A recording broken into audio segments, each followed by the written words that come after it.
Fuel Institute of Advanced Driving. Drive with confidence.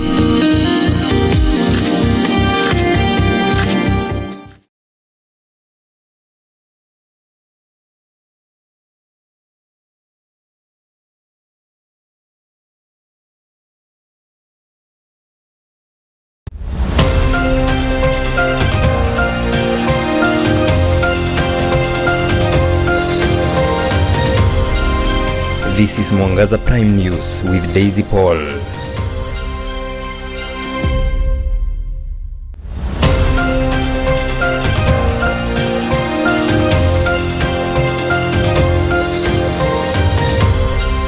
very good evening to you on this first day of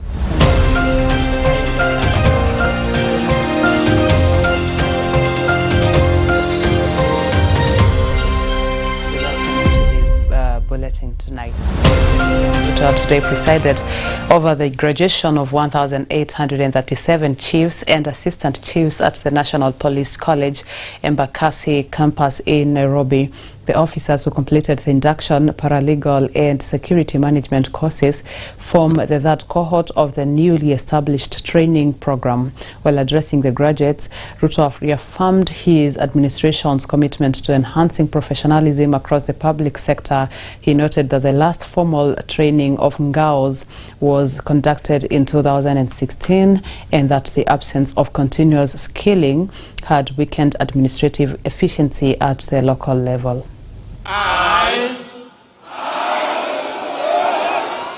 do solemnly swear that I will faithfully and diligently perform the duties as a national government administrative officer in the office of the President of the Republic of Kenya. The stability of our country, the success of our economic transformation is directly tied to the work you do every single day. Your service enables farmers to produce and transport goods safely, traders to conduct business free from extortion and disruption, youth to pursue opportunities peacefully, infrastructure projects to proceed without interference, and communities to maintain confidence in public institutions. I must single out chiefs and their assistants for supporting the Ministry of Agriculture. When I came into office, we had only 300,000 registered farmers. But in a record 3 weeks, chiefs and assistants across Kenya raised that number to above 5 million. And they did it free of charge. I want to say congratulations to the chiefs. Now the Ministry of Agriculture has documented farmers, whether they are coffee, tea, wheat, maize, sugarcane, and all other farmers.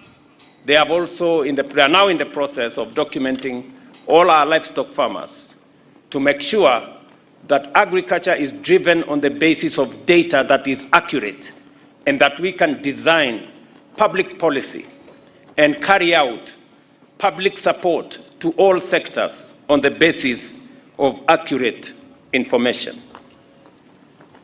Your role is to ensure households are informed, to support community health workers in outreach programs. Our ambition is to nurture a globally competitive generation of young people. Ongoing initiatives are expanding school infrastructure and basic education, implementing new university funding model, ensuring 100% transition from primary to secondary and from secondary to tertiary institutions, while expanding technical and vocational training and improving on school feeding program and safety net programs. You are required to support enrollment, retention, school safety, and mobilization for education programs.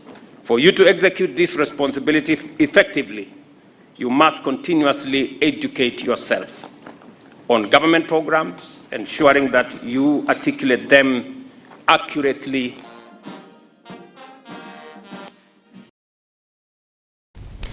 Former Budget Committee Chair and Kiharu Member of Parliament Ndindi Nyoro has criticized the rising violence and intimidation witnessed in recent by-elections, calling it the first time bullets are being fired during polls in Kenya.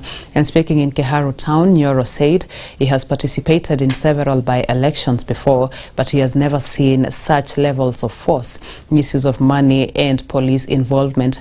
He urged leaders to respect citizens' freedoms and avoid inflaming political temperatures.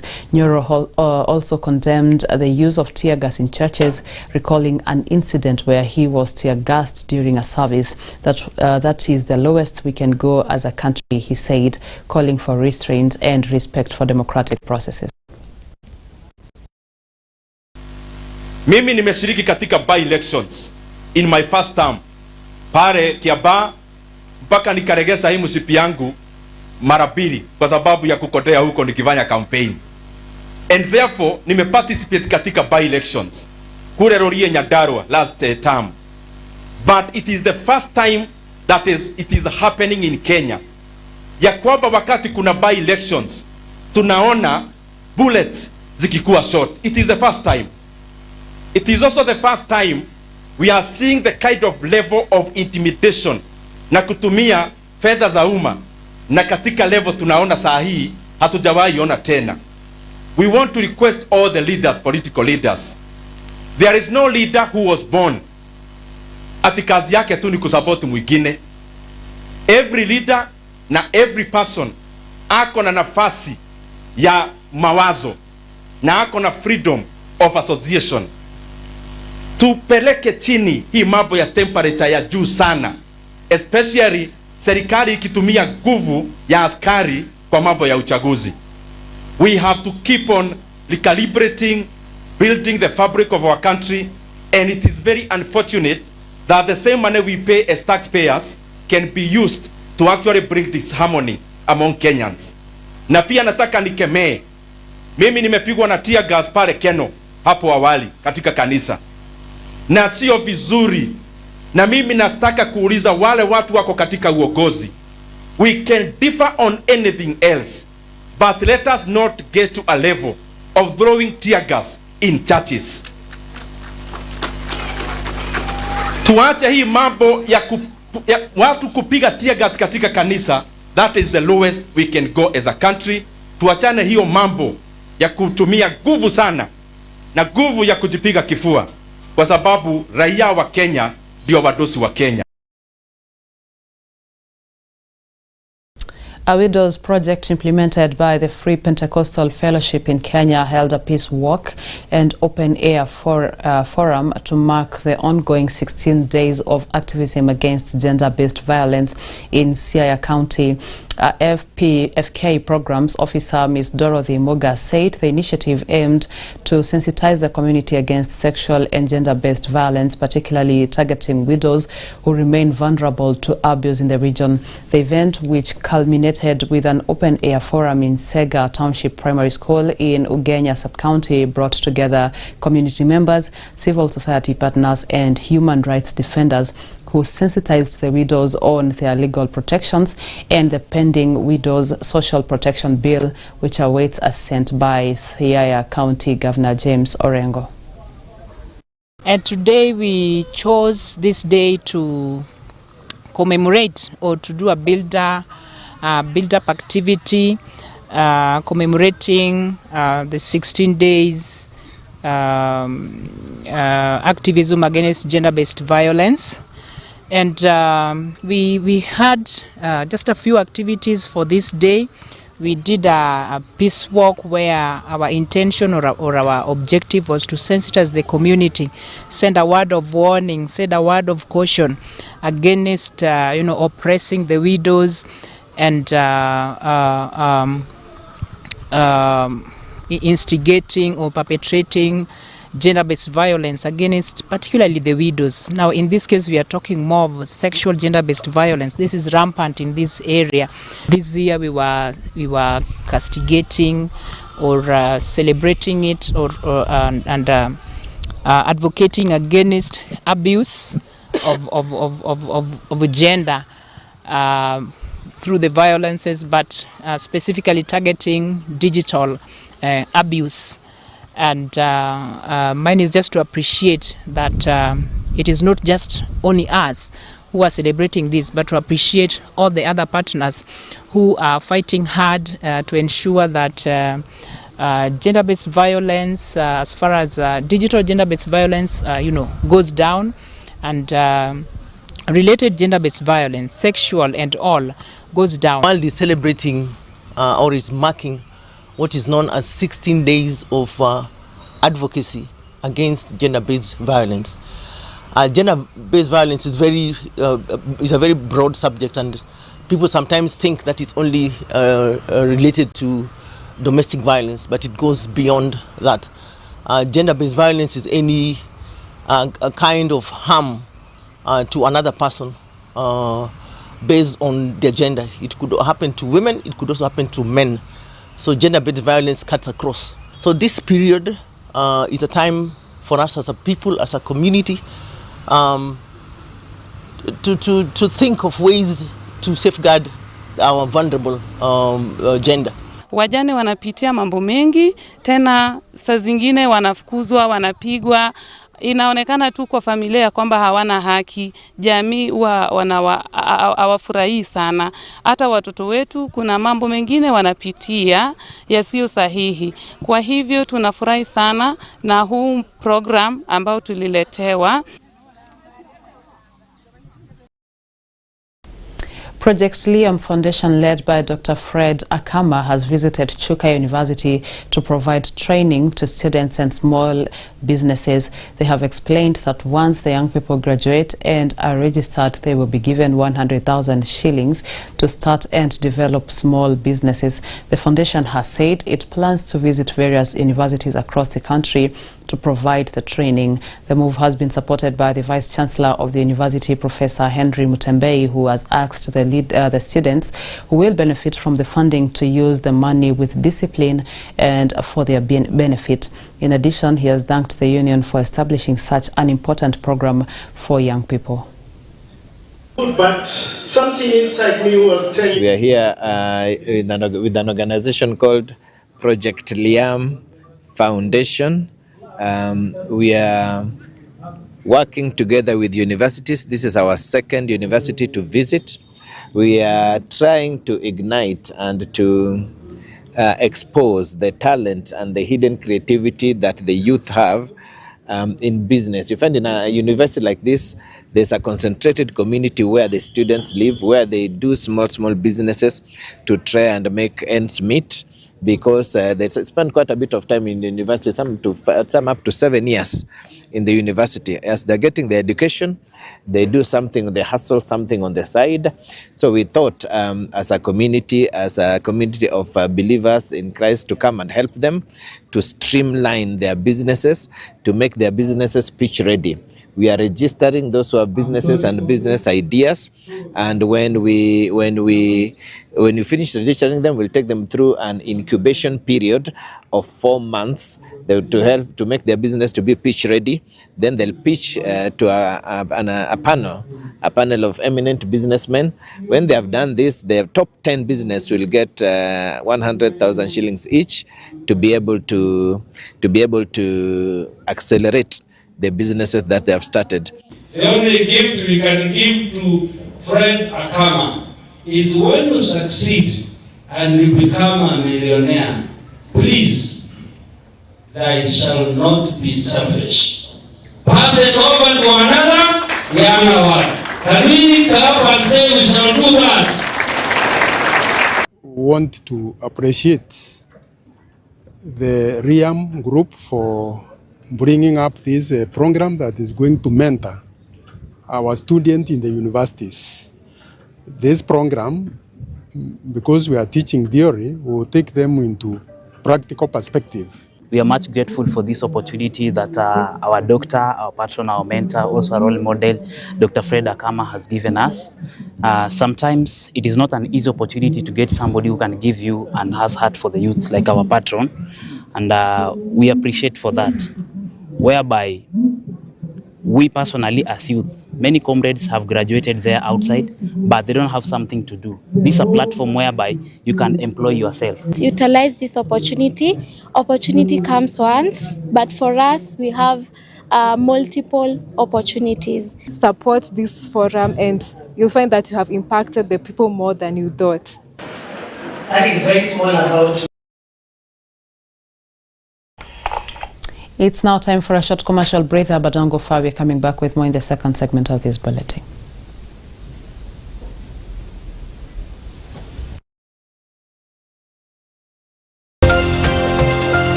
Unatazama Mwangaza TV, tumaini lako.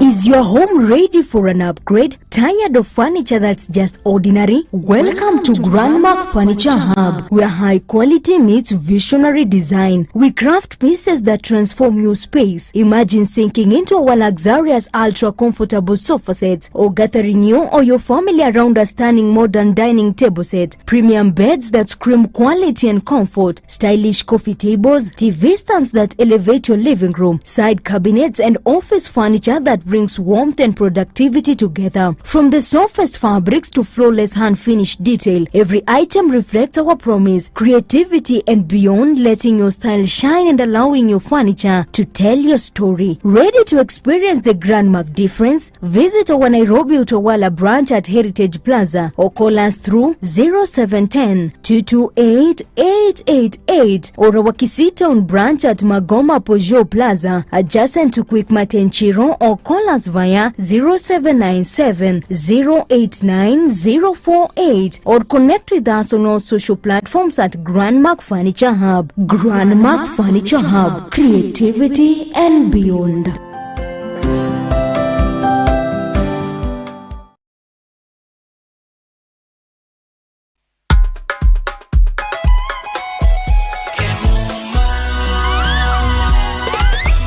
Ukitaka mali safi kuja Kemuma, CCTV utapata Kemuma, mulika mwizi, electric fence utapata Kemuma, automatic gate utapata Kemuma, fire system, alarm system, fingerprint hapa, automatic gate, mali safi, kila kitu ya security ni Kemuma. Tumetambulika Kenya nzima Kemuma. Twende nalo Kemuma, njoo na mi Kemuma, twende Kemuma, vitu ni fresh Kemuma, mali yote fresh, hapana deal na mtumba, kila kitu ni fresh. Ukitaka mali safi, njoo na mi twende Kemuma Engineering System. Kwa security tuko fiti, hatuna competition, wanajua tuko fiti. Suka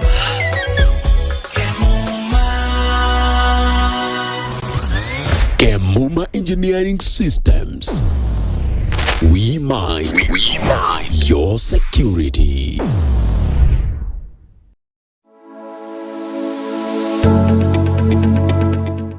Ukiwa na biashara yako ambayo ungependa imfikie mteja wako vyema na kwa njia sabamba, zungumza nasi kupitia 0758487904, 0758487904.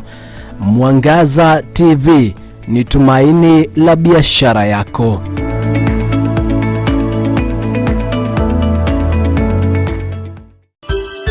Unatazama Mwangaza TV, tumaini lako.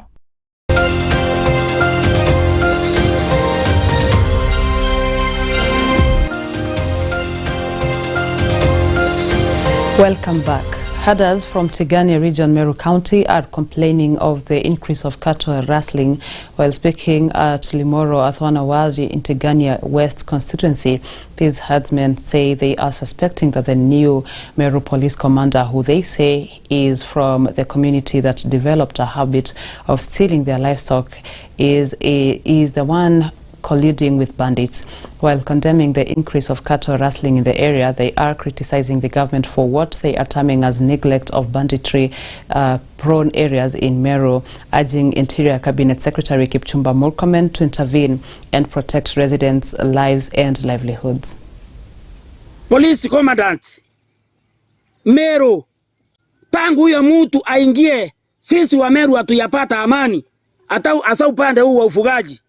Kwa hivyo hata ripoti mfikie CS Murkomen, atuhakikishie huyo Police Commandant wa Meru amerekebisha ama ameondolewa pali pale. Kweli ama si kweli? Kweli ama si kweli?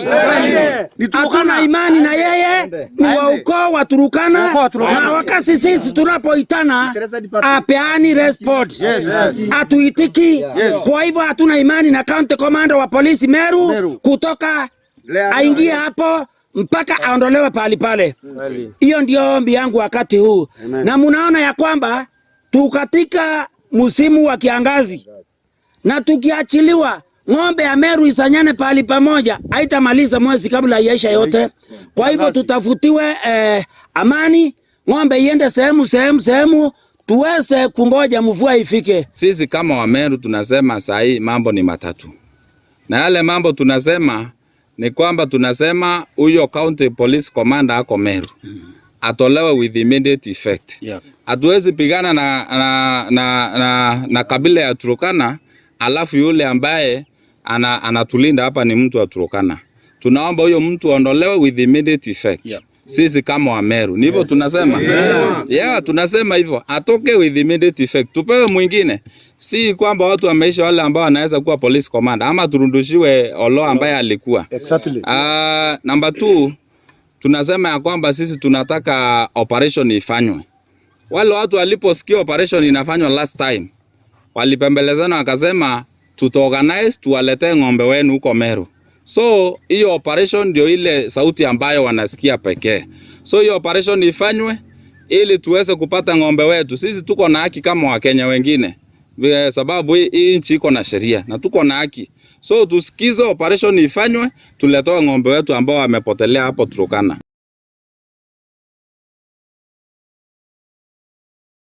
Concerns are mounting over a government proposal to shut down orphanages across the country, with child welfare advocates warning that vulnerable children risk being left without a home. And speaking during the Horizon Empowers Baba Nyumbani Day celebrations, the organization's Director of Communication, Ms. Elizabeth Ngoro, criticized the plan, saying it lacks viable alternatives for orphans. CEO Ms. Nicole has pleaded with the government to work with them to support these children because they have nowhere else to go. Before closing orphanages, let structures be put in place to protect them. My name is Elizabeth Ngoru. I am Fundraising and Communication Director for Horizon Empowers Baba Nyumbani. I know there has been a proposal by the government to close children's home, but the proposal does not come with alternative. Those children who are orphaned, so after we close the children's home, where do they go? The government has not put in enough structure to accommodate those children. So what we have planned to do as an institution is to make sure that we support those children. Even if we are told to reunify them to their guardians, we still continue to support them. But our appeal is for the government, if they really want to close children's home, then they need to put proper infrastructure for those children to be accommodated, because at the end of the day, these are our children. We are not going to chase them away. This is the home that they know. So as long as those children need us, we are going to continue to support them. My name is Nicole Scott. I am the CEO of Baba Nyumbani. We are an organization that seeks to empower orphaned and vulnerable children. We've been here for 21 years. And for 21 years, we've built houses, we have educated children, we have fed them, we have clothed them, and we have even reunified them back into their families. Right now, we are supporting over 258 children. We have 146 alumni. These are children that have already gone through our program. They have graduated university and college. We have some of our kids that have gone through the program that are now studying in the USA and in Canada. Even some of our kids now can be found in politics across the world as teachers, as pastors, and so much more. The biggest challenge that we're having right now is you have Kenyan care reform saying that they want to close places like this down. But where will you put the children? Because you keep sending them to me. So it's better that we work together so that we can continue to expand the work that we do and ensure that not one child is missed. You don't have to look very far to know that there is much suffering in Kenya. You only have to open your eyes. And when you open your eyes, I think it is our responsibility to do something about what we see. And so we cannot stop because we can continue to see that there are Kenyan families suffering. And when the Kenyan families suffer, the children are suffering. So it is good that we come together to support these children. And I believe that if we want to change the world, it starts with the children. We are absolutely inviting the community of sustainability. I believe that if you really want change, it needs to happen in this country. It is no good for foreign money and support to come in if Kenya itself is not supporting its children. With that report, we come to the end of this bulletin. Many thanks for staying with us, and thank you to everyone who has made this a success. My name is Daisy Paul, and our sign language interpreter is Vivian Wangeshi.